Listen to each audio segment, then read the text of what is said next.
Hello and welcome back to Retro Raven Game. So if you're seeing this, you've seen the first part of this, Vampire the Masquerade, Coteries of New York. So I'm excited to continue on with this. It's been a interesting graphic novel time. I'm playing as Aventru. So for those that are familiar with Vampire the Masquerade, they deal with money and influence and things like that, and it's been really interesting. And now I've made a deal with this person, Sophie Langley, and she is going to basically take me under her wing, however that turns out. So basically, my mess ups are her mess ups, and she has been given the right of destruction. So if I really screw up, well, she can just end me. So it'll be really interesting. And we met the prince, we met the sheriff of New York City. I don't think either of them really like me too much, so it's going to be really interesting seeing where this goes.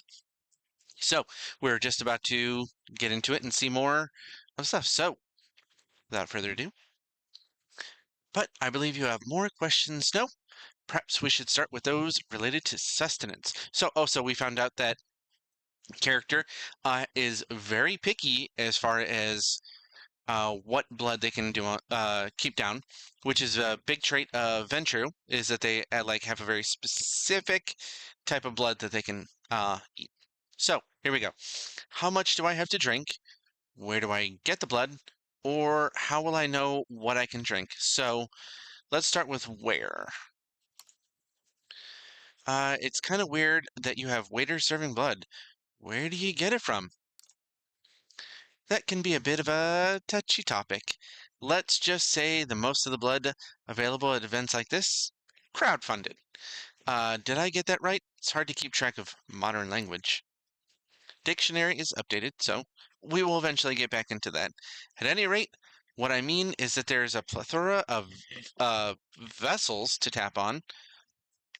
As for where to get the blood when you're not at the Elysium, that being like the meeting ground for vampires, tomorrow I shall take you hunting and we will explore the topic for the. Ooh, I can't wait for that.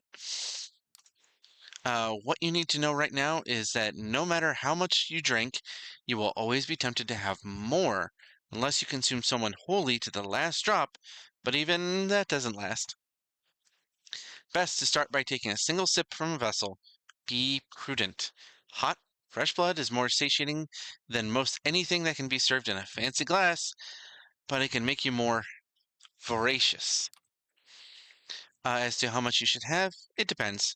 If you're frugal, you can survive many nights without a single drink, but it's risky and it will tempt the beast. That will be that thing inside vampires and Vampire the Masquerade that basically kind of drives that hunger. So, what do you mean by hunting? Well, should know. You mentioned a beast. What will you expect of me? So let's talk about the beast. The beast you mentioned. Is that a metaphor? Or, oh, it's quite real.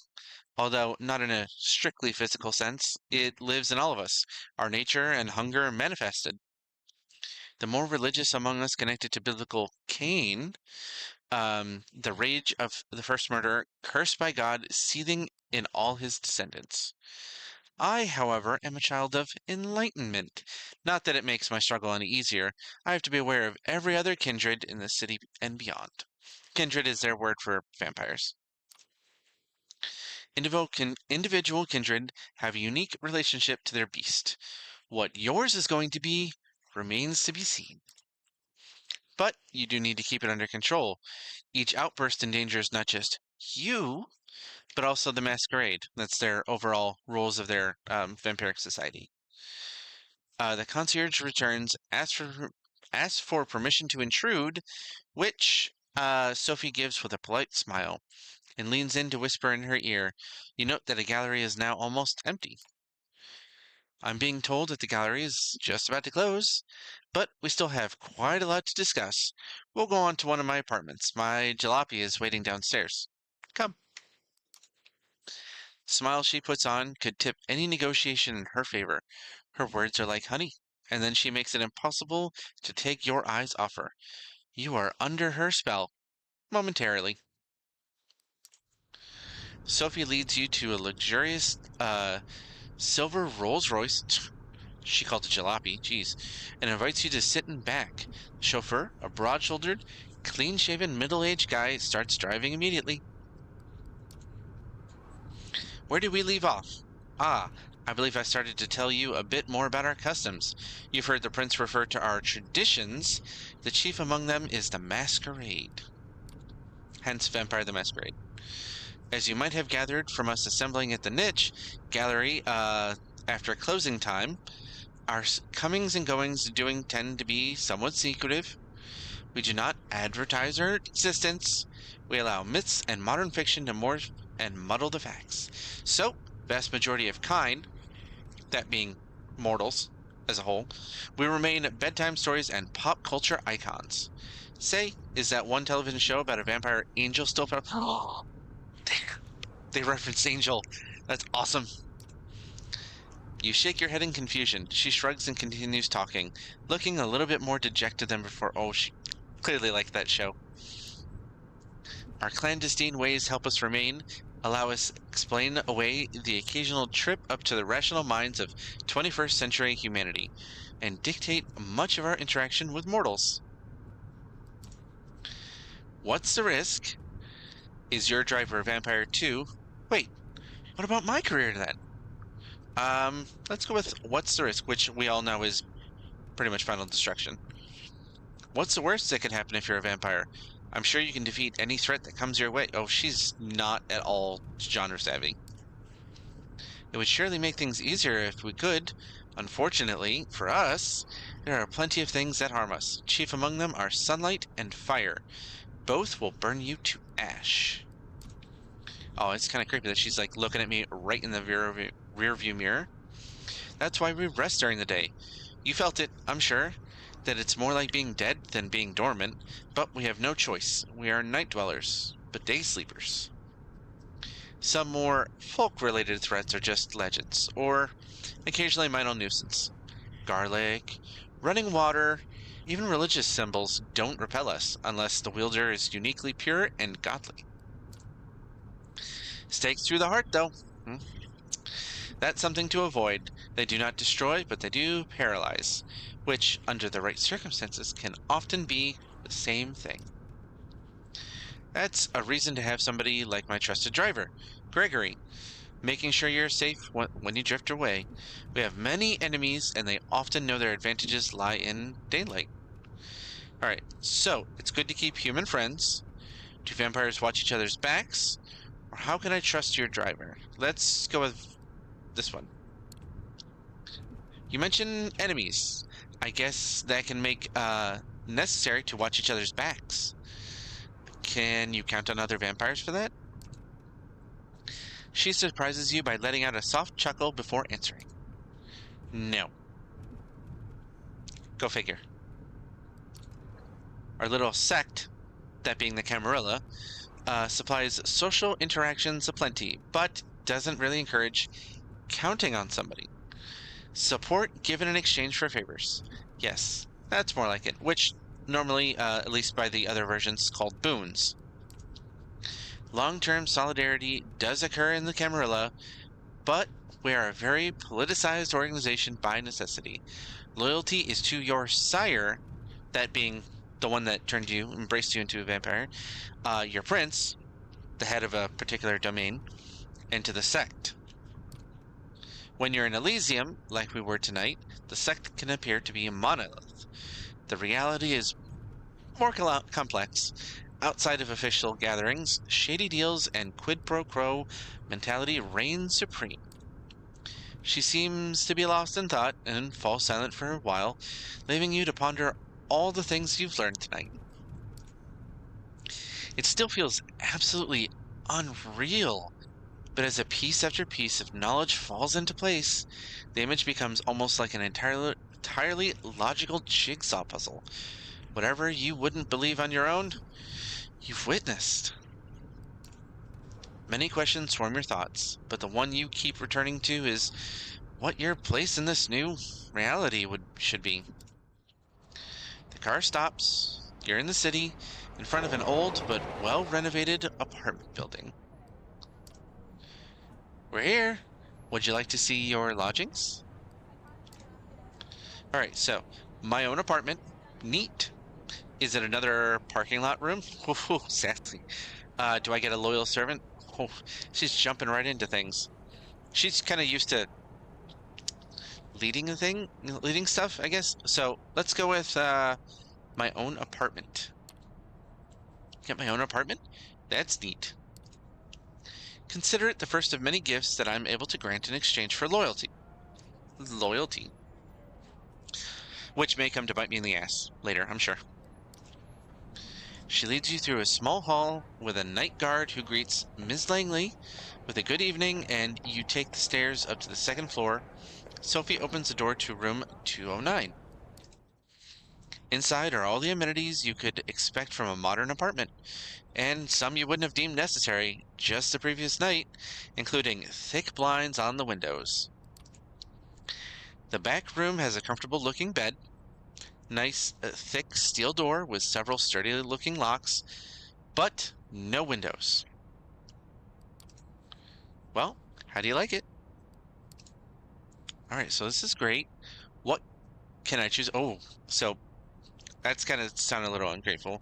Well enough, I guess. Ooh, let's be polite. This is great. Thank you. I'm glad. Make yourself at home. Tomorrow I will take you hunting and discuss the blood in more detail. I'll let you get comfortable. The keys are by the television set. I will come by, pick you up tomorrow night. Use the back room for rest. You can lock the door, just in case. It stings a bit when she leaves. It's like a room suddenly became a few shades dimmer. You inspect the kitchen, hoping to find something to drink. Nothing. No regular food either. Feels strange that Kadir, that being the sheriff, could be more thoughtful host than your new sire, even if it's only in respect. You briefly wonder if the sheriff might have a hidden side. With nothing left to do, you lie on the couch with the TV playing in the background for company. Columbo reruns, which I've not seen myself. Kojak reruns. President of the United States got himself into serious trouble again. President of the United States got himself out of trouble again. Pundits start yelling over each other about things that seemed a little bit less insignificant just 2 days ago. You start drifting off, reflecting about another night of confusing conversations and worldview shattering revelations. How many more before you finally understand what happened to you and what you're supposed to do now? You keep coming back to life you left behind. The people you should contact. Well, if Kadir hadn't stolen your phone. The things you want to pick up from your apartment. You wonder when you'll have a chance for either. I mean, it's a good thing they didn't have a pet. You start to feel some same tiredness that made you drift into a cold sleep last night. You settle in the back room. The bed is comforting.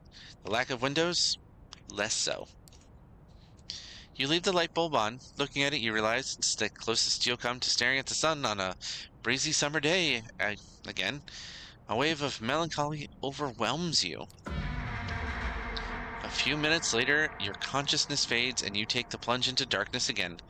Sinking, sinking, sinking, sinking. Oh, okay. So it's showing me day-night cycle here, which is pretty cool. And my only option at the moment is rest. Tutorial. Hunger is at the heart of a vampire's existence. Damn. This was just the tutorial that we got to. To ignore it is to tempt the beast to take over in its desire to feed. To overindulge in feeding may threaten the masquerade while stating what humanity you have left. In Coteries of New York, you have a high hunger. Having a high hunger is indicated by a progressively thick, bloody frame around the screen like the one you see now. So you can see all around. As your hunger grows, so does the indicator. Your hunger may increase when you call upon vampiric powers, or when you need to mend your wounds after a fight. Ooh, okay. So I'm getting the sense that this isn't all going to be super narrative, so I can't wait. When your hunger reaches its maximum level, you will receive a warning after you complete a piece of the story. Ignore it at your own peril. Okay, some choices might only become visible if your hunger is high enough. Ooh. So that's like some very growly, like maybe intimidating. Similarly, high hunger may block off some choices, as you will be able to see after pressing continue. Ooh. Okay, so okay, blocked off option versus continue. Won't let me. Okay.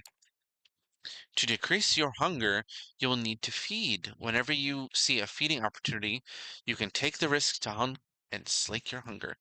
So I think for this, I am going to take plenty of opportunities to do that because I want to see the less kind of, I want to see the more human angles of this game.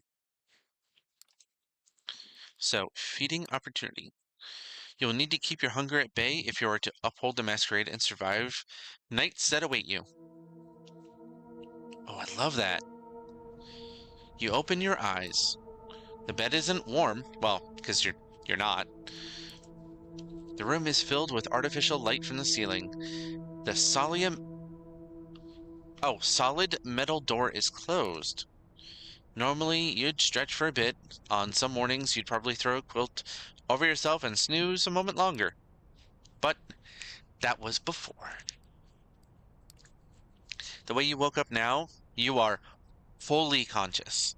No grogginess, nothing weighing you down, just a nagging need in the back of your head. Hunger. Not as severe as last time, but unmistakably there. So you can see down in the corner here that you got the border. You get up and open the door to the main room. Digital clock on the TV shows you the time, 9:04 p.m. You walk over to the blinds and retract them cautiously. The only light coming in is New York City's artificial nighttime luminescence. So, that's what your waking hours are going to look like now. You missed the sunlight already. You're seriously considering just walking out of the apartment, figuring this all out by yourself. But then you come back to the memory of Kadir's exotic sword being raised in the gallery. Maybe sticking around isn't that bad of an idea after all. You keep jumping channels around for half an hour and then switch to streaming services. Almost as if the universe had a sense of irony, you catch True Blood. I love the references. In the flood of recommendations. The doorbell rings. It's Sophie. Good evening. Slept well? She must get up earlier than I do. So, like a baby, like a dead man, it's not exactly sleep, right? It's not really like normal sleep, is it? I suppose it isn't. Some say it's more like being dead, but we wouldn't know, would we? It's no use reflecting on it anyway, except that this is who you are now. You made the right choice yesterday. I can teach you many things about yourself. Your blood, its desires, and its powers will begin tonight. You're hungry, yes? I'm sure you are. Our kind always is. There is only one remedy, the blood. The drinks we had yesterday at Elysium are not the usual way to slake your thirst. So tonight, I will assist you in your first foray into hunting. You need to learn to sense the kind of blood you desire. You understand how you can use the kind's vulnerabilities to your advantage. So, okay, I'm ready to learn. No more freebies? Predator and prey, huh? Grim. Let's go with this. Well, I'm ready to learn. Let's get started. Such eagerness, or is it just your hunger making you impatient? That's a good question. You'll find that drinking moderate amounts of it regularly will keep the hunger and the whispers of the beast away. You might think yourself monstrous, but there's balance to be found. So, the kiss, the sort of euphoria that mortals get while you're feeding, you might remember this from your own embrace. Some can even become addicted to this sensation. But if you do it right, they tend to misremember your feeding. After all, vampires do not exist. They're myths, fairy tales, pop culture mainstays. correct? She gives you a sly, knowing smile. That is why the masquerade is so important, and even more crucial when you feed. So, how do you avoid being seen? How do you cover your tracks? Or how do you select a victim? So let's go with how do you cover? Fighting people leaves marks, right? And the victim remembers your face. You shouldn't concern yourself with leaving marks. These are easy to conceal. You just need to bite carefully and then lick the punctures closed. That's all there is to it. And that is canon to Vampire the Masquerade, like even in tabletop and LARP versions. As for being remembered, like I mentioned, Kiss is an ecstatic experience, so Kind can barely recall the details. And even when they do, the city is enormous. You could spend days in the streets and not see the same face twice. Use that to your advantage. Feeding from the same area repeatedly can be dangerous, but by branching out, you risk the ire of other kindred on whose domains you trespass. Lucky for you, New York City is more forgiving in this regard. New York is somewhat of a unique position. Many of its neighborhoods remain contested or unclaimed. The reason for this is a lesson for another time. The following in mind. Take opportunities to feed when they present themselves in these upcoming nights. As long as you hunt cautiously and respect the masquerade at all times, you should be fine. To it, I want you to join me for a trip tonight. Come downstairs. Gregory is waiting for us.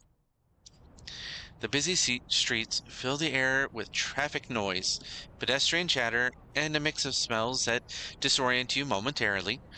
These warm bodies contain what you want, what you need. You catch yourself? Did you really just think of these people as mere sources of blood? Well, it happens quick, trust me. It takes a nudge from Sophie to break your train of thought. Her driver opens the door for her and then tips his hat to you, gesturing to the back of the car. The car casually joins the somewhat thinned New York traffic. It's still busy in a way only one of the biggest cities in the world can be, but compared to the daytime commute, it's a pleasant drive. You barely have time to gather your thoughts and formulate new questions before the car comes to a stop. You're among the tall skyscrapers that make up Manhattan's iconic skyline. Come, Raven, park the car, Gregory, will you? The driver just nods, and Sophie gets out. You join her, and the two of you walk through the glass doors, then take the elevator up. You first notice the empty stage with the instruments of a string quartet still in the back, then taking a few dozen chairs in front of it. The concert seeming concluded, the patrons, all smartly dressed and posh, have spread out all over the hall. Sophie strides confidently inside, produces an invitation from her purse that flashes in front of a security guard. You follow close and then let through without issue. Let's start easy. A social setting like this one would usually prove quite challenging to an inexperienced kindred, but considering this evening, a small gift from your patron. Patron being, like I said, how she's taking you under her wing. I'm hoping to procure for you a willing vessel. Just remember what I told you about taking small sips. This one I have a soft spot for. Don't damage her. Now let's see here. Ah, there he is. She notices somebody in the crowd, flashes her heart-melting smile, and suddenly even you feel drawn to her. You haven't thought about it before, but it's laid clear before you this moment. Sophie is beautiful. Just looking at her is privilege. Just being with her makes you feel elated.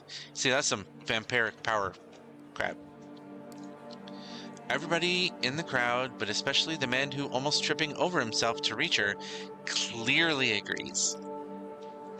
Edgar, I'm so happy to see you. How is your daughter? Is she with you? Oh, there she is. Julie, my girl, come over here, please. There's somebody I'd like you to meet. The young woman walks across the hall, can't be more than 19 years old. It's clear from her mismatched earrings and the partially faded purple hair dye that she doesn't fit this crowd. Julie, this is Raven. While I think the two of you should get well acquainted while I talk business with your dad. Awfully boring stuff, I assure you. I'm positive you'll like each other. The girl gives you a shy smile, nod towards the balcony stairs. You follow, somewhat unsure what it is exactly Sophie expects you to do. You reach a secluded place from which the entire lobby is visible. All eyes are on Sophie. They listen intently, then laugh when she does. Julie saves you the trouble of figuring out the next step. If you're with Sophie, then I guess you're, that's. She puts her wrist to her lips and gives herself a theatrical nip, then looks to you, embarrassed, but also hopeful. Oh, she puts her wrist. Oh, okay, so she clearly knows about the vampire thing. Yeah, I do. I don't know what you're talking about, and what? You're sort of into this thing? Um, let's go with this. Are you sort of into this thing? She blushes, looking down, nods. Could you? I mean, if you'd like. Miss Langley tells me She swallows hard, avoids your eyes. That I taste nice? Okay, so I'm going to take the opportunity. You take her forearms in your hands. Quick look around confirms nobody's watching, and no security cameras cover this area. You bite down gently. It's surreal. She's just given you her blood of her own volition. How is that possible? What about the masquerade? You need to ask Sophie. You tear away from her. A brief convulsion shakes you. It's her smell. It's not right. Temporary feeling of bliss the girl felt when you bit her is gone in an instant. She's disappointed, annoyed even. She looks at you, unsure what's the matter. Please come back, please. Just have some more. Oh, okay. She's clearly addicted. Very thought makes you want to throw up what little of her blood you've tasted. You shake your head. So this clearly isn't like what her kind of blood is. Girl sifts, starts crying, wipes her face into her jacket sleeve, and walks down the stairs into the hall. The crowd around Sophie disperses slowly. Looking at her now, only some residual awe hangs in the air. Yes, she's pretty, maybe even beautiful, but not your type. What came over you before? So, clearly, Sophie was using a vampiric power. You walk over to her. Edgar, dear, it was splendid talking to you, but we need to get going. Give Julie my best wishes. Come with. Gregory is waiting for you out front. It's only in the car that Sophie addresses you. How did it go? Alright, so, lie. How did what go? You people are sick. Let's be honest. I tried, but I couldn't do it. Couldn't stand the smell. Or the taste? Curious. I consider Julie's blood to have one of the most exquisite and unique bouquets in the city. And trust me, I have refined taste. She almost sounds like she's offended. Oh well, if at first you don't succeed, perhaps you need a change of pace. Time for the next stop. Training wheels off this time, Gregory. Flushing Meadows, please. The driver takes the car over to Williamsburg Bridge, and you settle your thoughts. Alright, so what do you do to the people back there? What's that about training wheels, and why Flushing Meadows? Let's go with, what did you do to the people? So I hope she tells me about the vampiric abilities. Those people back in the hall, they were entranced. Even I was under your spell. What was that? She smiles with satisfaction. That old trick. Just the blood doing my bidding. We all have our talents. Some of them come from the legacy we're inherited from our sire. Others can be learned with experience. I can sway people or make them fear me. I can see more of the world and in greater detail than some kindred. I can will my body to move with unparalleled precision and grace, and more. So that's like, I think she has Auspex, which is the sort of one with like heightened senses. She clearly has presence. Um, and then I can't remember off the top of my head the one for improving your dexterity. I'll have to come back to it, but I hope that they actually mention exactly which ones it is. All of these skills make me who I am. They also help me hunt. So, okay, so they're going to give me options about it. What are my powers? How do I use my powers? And what do I need, what do I need my powers to hunt? So let's go with, what are my powers? Okay, what are my talents? Time will tell. You need to discover them yourself. When we arrive, experiment, give different things a try. Follow your instinct and intuition. It will guide the blood. Always keep the masquerade in mind, however. It's all fine if you can disappear in plain sight or command animals with your mind. So that would be like, I'm not sure where this falls under, like, which particular version of the system, but I know dominant venture tend to have dominant, dominate, presence, and I think Auspex. I could be wrong on that last one. Um, it is all fine if you can disappear in plain sight, which is obfuscation, or command animals, which is animalism. It only takes you half an hour to reach the park this time of night.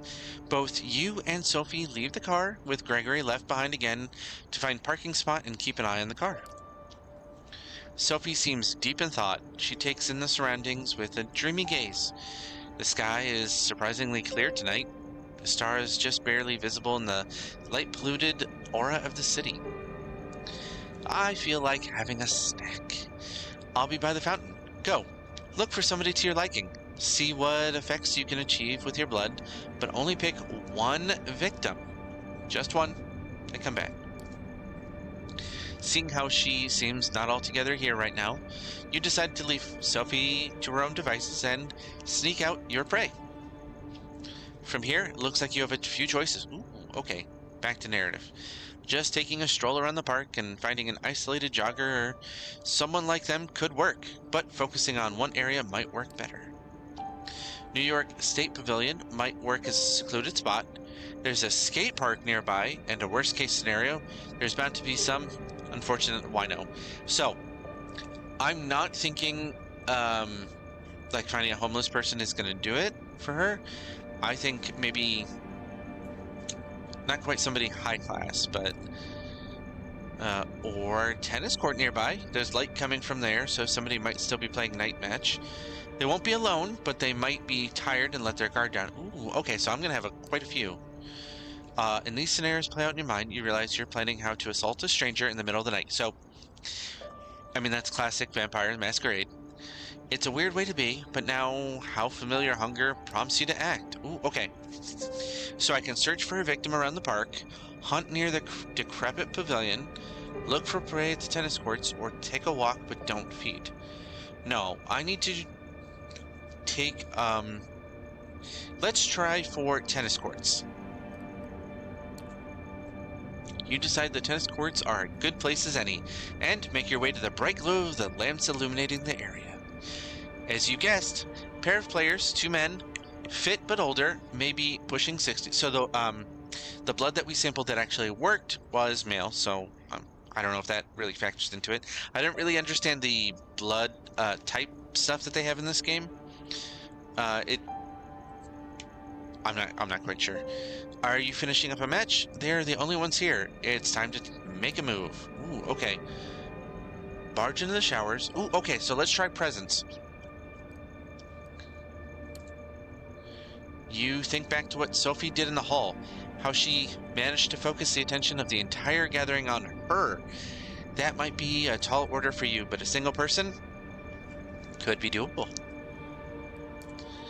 You wait patiently until the two men hit the shower, get out, say their goodbyes. They go their separate ways, and one of them notices you standing there. You immediately grab his attention. Oh, okay. Good evening. Ooh, okay. Oh, yes. Very good. You? Ooh, okay. Let's go with, let's keep it at, like, oh yeah, I'm having a blast. You? Won both sets. Not bad for Grandpa. He's clearly very happy with himself. You decide there won't be a better moment to strike. Moving closer, casually at first, then closing the distance in a single leap, you sink your fangs into the flesh. It only takes a sip for you to realize, oh, damn it. Alright, so this was clearly the wrong choice. A taste of mud and bile fills your throat a second time tonight. You push the man away, he stumbles and falls to the ground. You can barely believe your luck. The hunger in you unsated. You leave the courts in a foul mood. Yeah, I would be too. So you're about to walk back to Sophie. A figure emerges from the shadows and stops you in your tracks. A hooded man is looking menacing at you. Oh, we got a hoodlum here. All right. What do you think you're doing? Barging in on my turf like this? Oh, okay. So it's another vampire. Oh, look at the glowing eyes. All right. So clearly another vampire. Oh, Mike. So a lick is sort of a derogatory term. Ooh, okay. What kind of slur is that? Call me a lick? What is that supposed to mean? Don't be cute with me. I know what you are. Shove that masquerade bullshit up your ass. Better tell me who you are before my posse shows up and we beat it out of you. So, this guy is probably an anarch, which is, there's a very specific name for one of the vampiric sects with the Camarilla, the Sabbat, and anarchs, who are sort of like not in either of them. They kind of have their own rules, and less about the Camarilla's politics or the Sabbat's kind of very ultra fanaticism, and they're just more like, I want to do my own thing. Also much more modern. So, okay, so I'm here with Sophie Langley. I'm with the Camarilla, or a big talk coming from a chump. Ooh, okay. I don't know if I have any fighty powers just yet, but let's tell him about the Camarilla. Chill out. I'm with the Camarilla. He does any... Okay, this might have been the wrong choice. He immediately tenses up, gives you an extremely nasty look, and bares his fangs. You're with the Ivory Tower? Huh. Well, well, well. Tonight's my lucky night. Okay, so I'm about to get into a fight. I'm gonna fuck you up and bring you to Callahan. Oh, I don't know who that is, but it might be their Baron, which is to say, that's the Anarch version of the Prince. He'll have some fun breaking your shins, and maybe by the end of it, I'll get to have a nice long sip. I wonder what you taste like, Lick. He does his best impression of Hannibal Lecter's and a nice Chianti shtick, but you're not as intimidating as he thinks, or he's not as intimidating. Ooh, oh, okay. I know as Ventrue, she should have dominate. Enough's enough. He won't be intimidated by this asshole. Leave. Now. His countenance changes. A cruel beast one moment and a humbled pup the next. He walks away. Just like that. How did you do it? Not wishing to tempt fate any further, you return to the Unisphere, looking back over your shoulder to make sure you're not being followed. Two figures are visible near the sculpture, a man and a woman, tangled in a passionate embrace. No, not exactly. It's Sophie, feeding, but this whole scene is set up so that it looks like a couple getting intimate in public. She pulls it off like she's done it 100 times.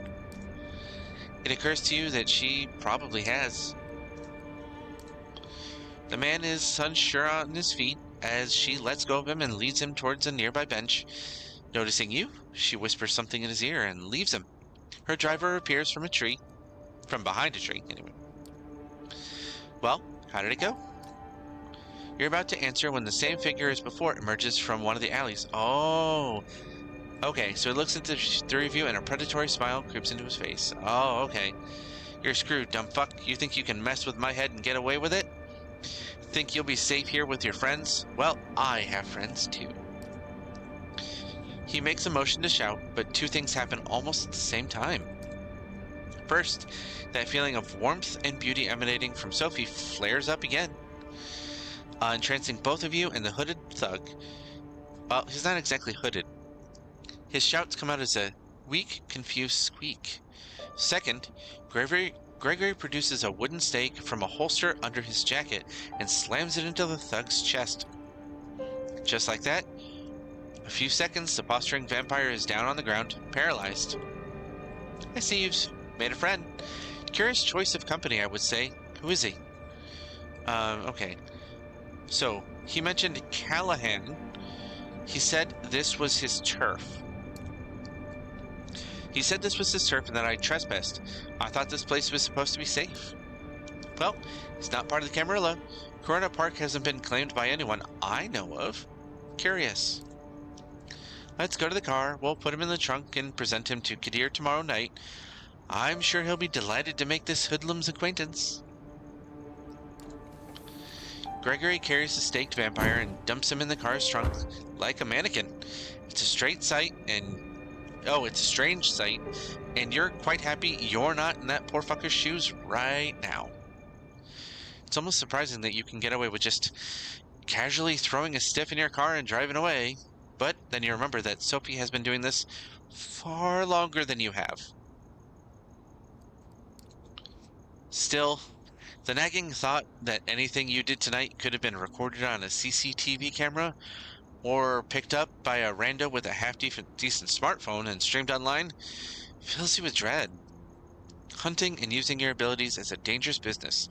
It's clear that this whole being a vampire thing has about as many caveats as it has perks. You're taken out of your headspace by Sophie's voice. I will pick you up tomorrow night. Same as tonight. I have some business to attend to at Elysium, and I expect you to accompany me.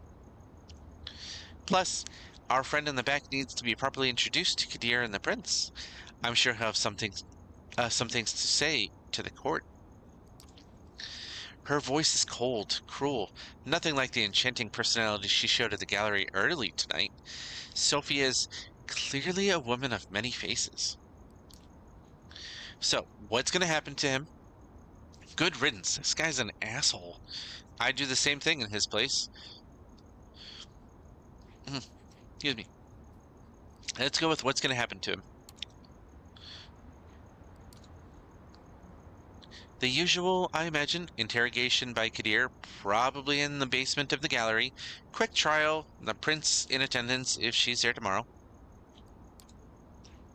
Swift execution as the verdict. This all sounds eerily familiar to you, and you can't help but feel a pang of guilt. You think about what awaits this guy tomorrow night. You haven't told me about how your hunting went. Getting the hang of it, I would hope. So, it'll take some getting used to. I think so, yeah. Alright, so, let's be honest. I tried, but the blood was awful. My picky taste flared up again. I couldn't make myself drink from that man, even though I did bite him. That is unfortunate. I'm afraid I don't have a ready-made solution for this. You'll need to trust your instincts. The sooner you learn what it is you're looking for in a vessel, the better. She seems distracted, not all there. Her thoughts drift and the car remains silent until you reach the apartment. We will pick you up tomorrow evening. Good night. Just like that. Without any further courtesy, Sophie leaves, driven to her apartment by Gregory, with a body in the trunk, right in the middle of Manhattan. Did you cross paths with situations like these in the past, unknowingly? What other secrets did you pass on the streets without knowing their true nature? Your haven, that is to say your safe place, is just as you left it hours ago. Although the sun won't come up for some time, you feel tired. You learned something about yourself today, and it'll take some time to process. You're not in the mood for television, and a few books on the shelves in the apartment are either in languages you don't speak, or sound like a boring read. Nothing left to do but rest. You settle in the back room, lock the door, a moment of hesitation, but then a decision. This time, you turn the light off. You think back to Julie, how many people in the city know about this vampiric society? How many people are willing accomplices in sustaining it? And the thug you met in the park, he's not Camarilla. Then what is he? Are there independent vampires? How does that work? Oh, okay, sorry. If we're going by the newer editions, yeah, they are called independents. So they kind of changed up the terminology. I'm not sure where this stands and all that. More questions. You begin wondering if there's ever going to be a night when you can start crossing them off the list instead of adding it to it. You close your eyes. You sink into the now familiar void of nothingness. And as you can see, I've still got that border, so that hunger is probably growing. Greets you with open arms like an old friend. So let's rest. You open your eyes. It's pitch dark in here, the blackness of a coffin drifting in the abyss. Oh, right, the light. You grasp for a switch, flip it, familiar cramped room with the steel door and no windows coming into view. You emerge from your bedroom fully awake, just like yesterday. This time, however, Sophie is waiting for you. Oh, that's not cool.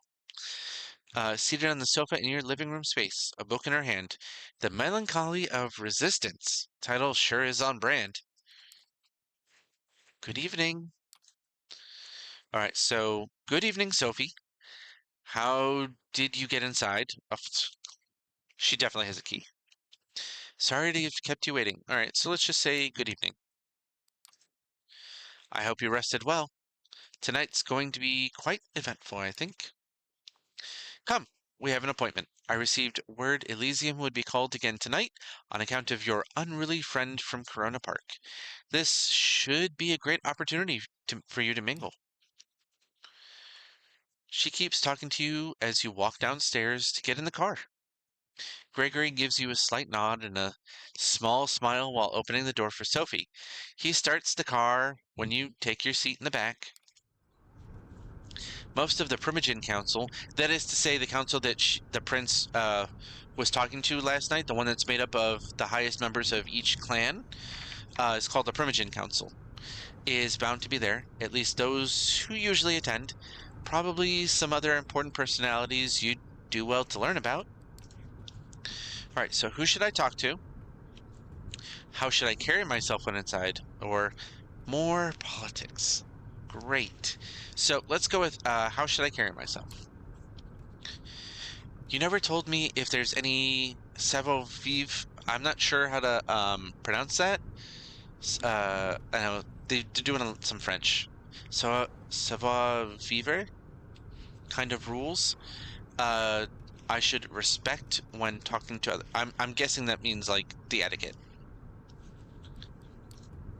Knowing that you're among your superiors is probably the most important. Our society status comes with age. Pardon my sincerity, but you are insignificant. That is to say, a fledgling doesn't exactly have much say. Not even associating with me can make the fact that you've been kindred for barely a few nights be forgotten. So, know your place, stay out of your superior's business, and show the utmost respect. Thanking the prince for sparing you, and maybe having a friendly chat with Kadir publicly might show your gratefulness for being part of the Camarilla now. I would suggest you make it sincere. At any rate, you should behave yourself tonight. Remember what I told you about reflecting on me as your patron? I have a reputation to uphold in the court. Do not tarnish it. There it is. She might have saved you, she might be protecting and teaching you, but it's clear what she's really concerned about. Her own interests.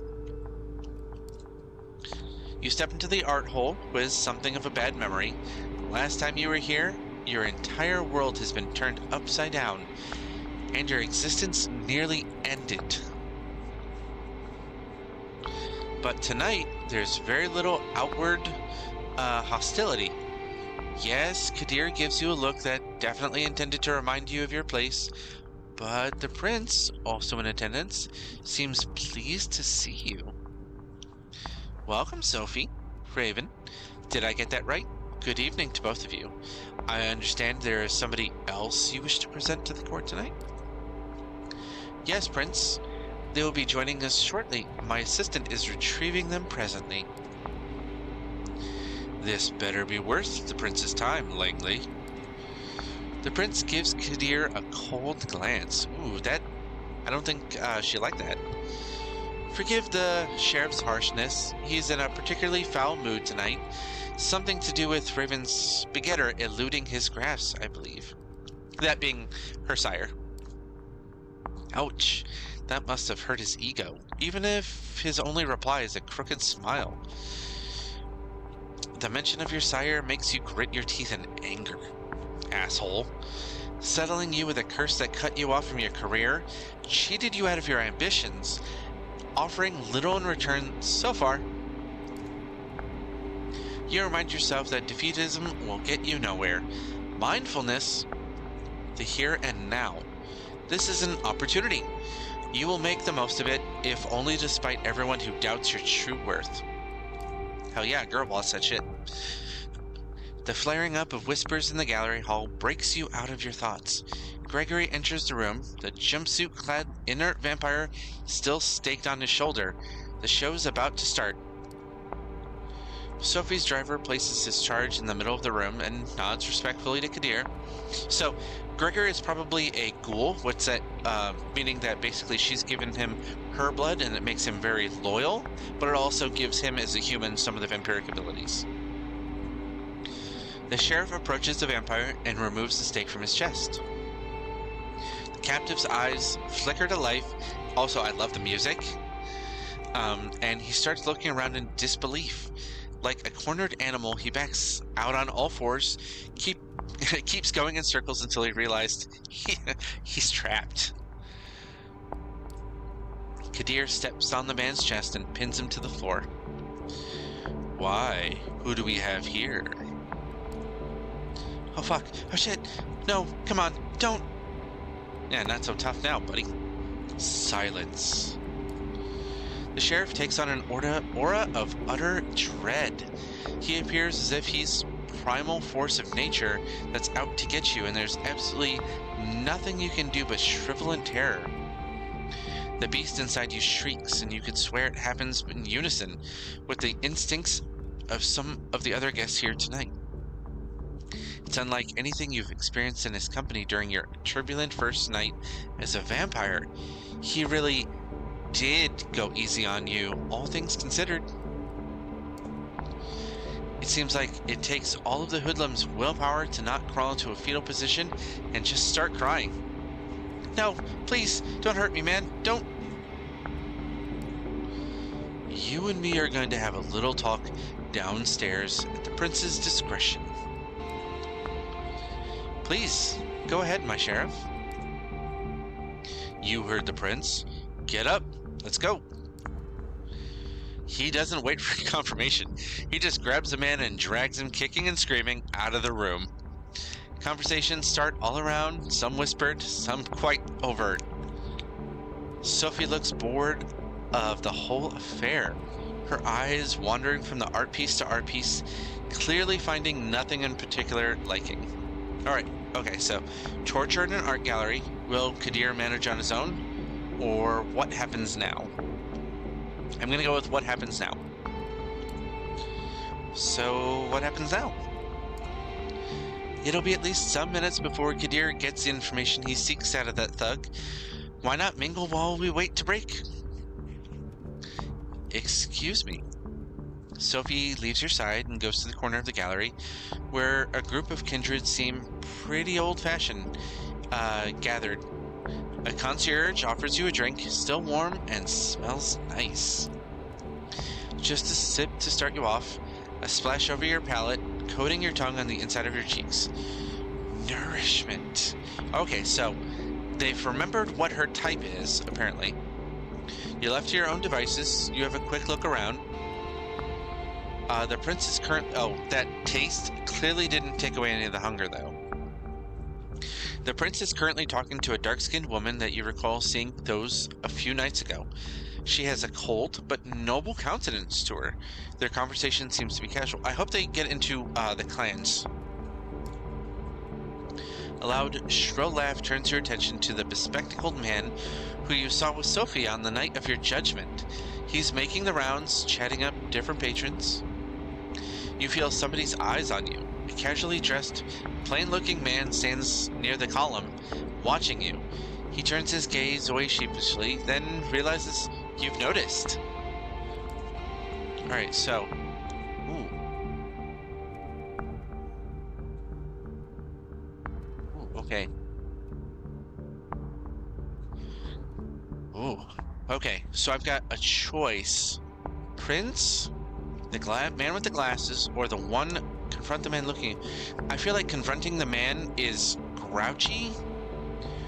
I might go for the guy with the glasses at some point if I still get the chance, but I think overall, talking to the prince first will be a good plan to sort of convey appreciation. But that's also a chance that might be the wrong thing to do, because normally you're not supposed to talk to the prince unless you're like given permission to. So let's talk to the prince. You approach the prince, trying to stay as respectful for private conversation as possible, so basically standing away. She glances at you to step forward. As you step forward, her scrutinizing gaze mimicked by her companion. Ooh, okay. She addresses the dark-skinned woman before turning to you. Excuse me for just a moment, Samira. Yes, what is it? So, I wanted to give you my thanks. I wanted to ask about Sophie, or I wanted to ask about the So, no. The one that takes you into their wing should teach you all about the Camarilla and everything, so you should not be asking the prince. Like, if you're a LARPer, definitely don't do that. So, let's give thanks. I wish to thank you for sparing me, Prince. I realized it wasn't an easy decision to make, and I wanted to express my sincere appreciation. How thoughtful of you. She takes a long look at you before she continues. I didn't do it from the kindness of my unbeating heart. You are an asset to Miss Langley, to the Camarilla, and to me. Well, at least she's honest about it. I believe I made the right decision. Prove to me and the other kindred in this city that it was so, and there might be more to your future nights than just survival and servitude. The dark-skinned woman looks impatiently at you and catches the prince's attention. Forgive me, that's all the time I can spare you. We have some things to discuss with Samir still. Enjoy your night. So, that's a dismissal if I ever heard one. So, let's leave her be. Okay, so, be respectful. So, just bow and leave, and if you continue talking, it's probably going to piss him off. So, just bow and leave. You leave the two women to their conversation, which they get back to almost immediately after the prince turns to Samira. You notice Sophie mingling with the other kindred, clearly in her element and not to be disturbed. Kadir hasn't come back yet, so you can probably still find time for at least one more conversation. Okay, let's go for the man with the glasses. Let's try to make some friends. The man notices your attention, but takes a few minutes before he pauses his mingling for long enough to actually approach him. He looks at you quizzically, so he looks kind of like you're bugging him. Thomas Arturo. Oh, he's posh as fuck. Thomas Arturo. Okay, so he's introducing himself. Pardon? Who? Is that your name? Pardon? It's my name. I assumed you'd like to know. I know you. By name only, of course. Raven? Embraced just a few nights ago, huh? Well, well, well. How undeath treating you? I'm coping. I'm beginning to like it. I'm miserable, to be honest. Honestly, she doesn't seem all that miserable, so... Let's go with I'm beginning to like it. You know, I think I'm beginning to like it. Oh, already? Fast learner, are you? Good. Good attitude to have. It'll take you places. He takes a moment to clean his glasses, completely ignoring you until he's done, puts them back on. I'm sorry. Got a bit distracted. You know, most of us don't need to wear these, right? I can see just fine without them. But it's a statement. So he's got this affectation. So kind of makes him seem more intelligent, I guess. I bet you he's probably a Tremere or some shit.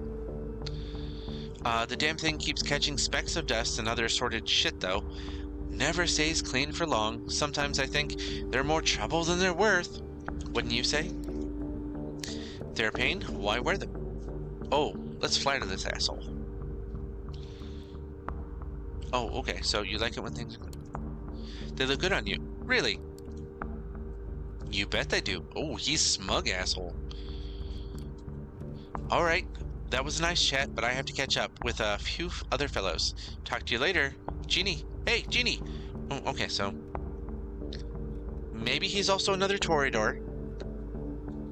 Just like Sophie. But I'm betting not. I bet they want to, show us another couple clans. He doesn't even give you a chance to say goodbye. He's off already, grabbing 2 glasses off a concierge tray and handing one to a mustachioed man nearby. A loud exchange near the staircase grabs everybody's attention. Kadir is back, and the hoodlum is with him. The sheriff pushes his unfortunate victim inside the room.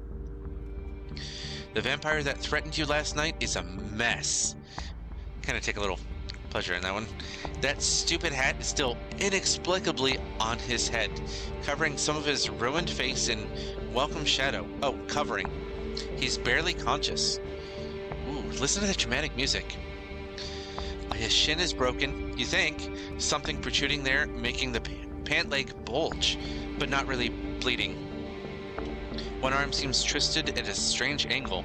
Very little blood, surprisingly, but clearly a whole lot of hurt. Well, Kadir, did our guests cooperate? Tell the prince your name. It's Howard.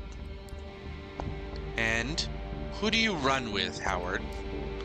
The Midnighters. An Anarch Coterie. Okay, so they are still using some of the older terminology. My prince, active for some time now, though from what this one told me, his name is about the only legacy the group has kept over the years. I see. Hey, Prince, I didn't mean it. I didn't know. I didn't... A loud crack makes some of the guests audibly gasp as Kadir's slap dislocates the man's jaw. A spray of blood creates something like an abstract art piece on the floor.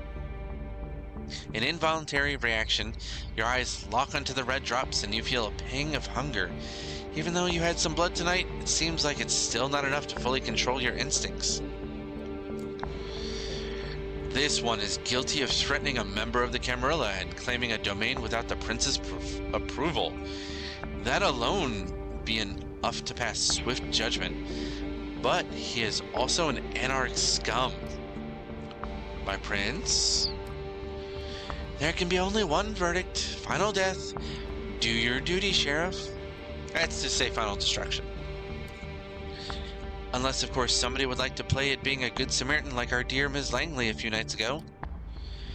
The look the prince serves you and Sophie is a cruel jest. Sophie takes it gracefully, smiling and slipping her arm under yours in a strange public show of affection. Nobody says anything. Vampire named Howard jumps to his feet and makes for the window. Ooh. Okay, so I might get to do so. Stop Howard from escaping, so physically get in his way. Do nothing, or dominate. Order Howard to stop. Let's do that because it worked already. And let's prove to her that I can be useful. The moment you catch Howard's eye, ordering him comes to an almost instinctively. Stop. So, the first ability in Dominate, Discipline, which is to say the vampiric abilities, is Command, which is like a one-word thing that you can do.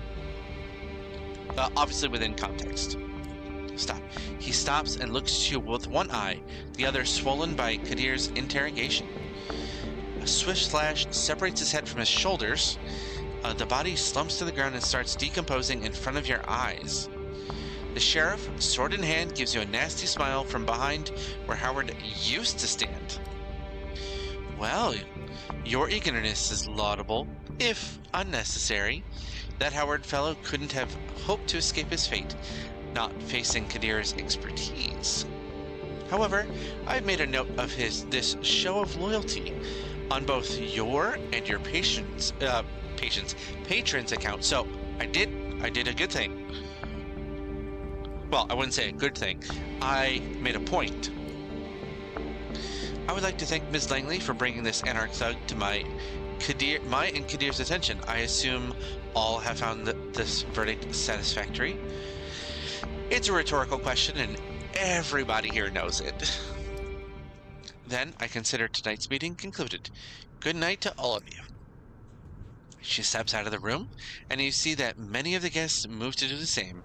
Sophie seems to be conversing with somebody, a serious-looking man in a trench coat, about what transpired. You probably have the time to strike up a conversation of your own, too. Kadir Al-Azmai is still here, for one, but clearly is getting ready to leave. So, what that means with a name like that, I'm assuming that if they're still mentioning anarchs and stuff like that, it's not V5, the most recent version. So he's probably an Assamite. And I know some people pronounce it differently, but it's usually like predominantly Middle Eastern in theme. And they're like kind of the assassins of vampires. Arturo is still here, chatting with the remaining attendants for a moment. You think the man who was looking at you earlier left, but he's still here, keeping to himself in a secluded corner. Okay, so he's trying to, like, minimize himself. I'm not sure what. I don't think he's a Nosferatu. Maybe a Malkavian. So talk to Thomas Arturo. I doubt I'm going to get anything else out of that guy. Talk to the man who watched you before, or talk to Kadir before he leaves. I want to make friends with Kadir. I want to see if I can get on his good side. The sheriff's mood seems to have improved, so you decide you won't get a better shot at saying your piece. He is just sheathing a sword as you approach him. He notices you just before his face turns from a melancholic frown. Oh, so I don't think he wanted to do that, like to take the other vampire. I don't think he enjoys that. So it's back to his predatory smirk. You seem to have caught him in a moment of reflection. What is it? Ooh, I wanted to thank you for bringing me here. Is everything all right? Or impressive work tonight? Ooh, okay. So,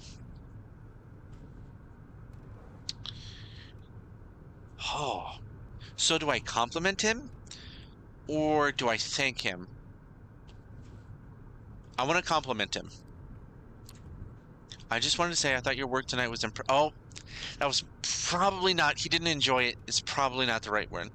It was over in a blink of an eye. The smirk widens. Ooh, okay. So that was a good thing. Okay. Clearly happy with himself. A fan of my handiwork? Interesting. You were this close to experiencing it firsthand. I would have thought you'd get some nasty flashbacks. Still, I have to admit, I was surprised as a prince when you jumped at the opportunity to stop that anarch from escaping. I was sure Valerie would beat you to it. Okay. If there's nothing else, I will be taking my leave. So, do you enjoy being... Oh, okay, so now's my chance. So let's see if he'll actually open up to me. Tell me, do you enjoy this? Being sheriff for Prince Panhard? Enjoyment has nothing to do with this. It's my duty.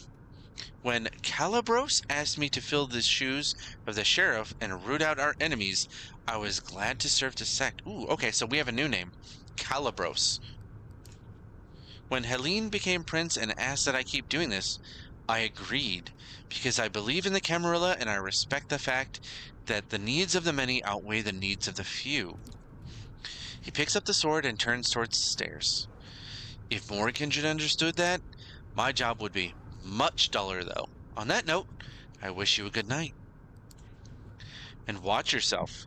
You've messed up my batting average, so I'll be sure to keep a close eye on you. Oh, so he's used to like doing the beheading thing. With that final threat, he leaves the gallery. It's right about when Sophie also ends a conversation and walks over to you. Interesting evening, wasn't it? Come, Gregory's waiting downstairs. She seems preoccupied with something and not in the talkative mood. It's an awkward ride back to the city. This time, you arrive at home at another building, just 2 streets across from your apartment. She brings you upstairs, though, a very nice lobby and luxurious looking hall into her domain. Oh, so we're going to see her place now. Please have a seat. I shall be right with you. And, all right, I don't know where we're going from here, but I want to leave it off right there because we probably have some pretty good options from here. So we're going to leave off there. We've learned some really interesting stuff, and it's been so we've had our first experiment with um, hunting, some of the abilities that she has. So clearly, presence and dominate are like really the best options for her. I mean, is Aventru. We've seen some of the clans. We've seen a couple hard asses, but overall, I'm really enjoying it. And I hope you guys are too. And if you like this, make sure to check out Vampire the Masquerade Justice, a VR action game that's on my channel. I also have a couple other VR games, including Exorcist Legion, which is by far the scariest VR game I've ever played. But also, if you're into retro games or live streams, I've got those. And I hope to see you again next time. So, have a great night.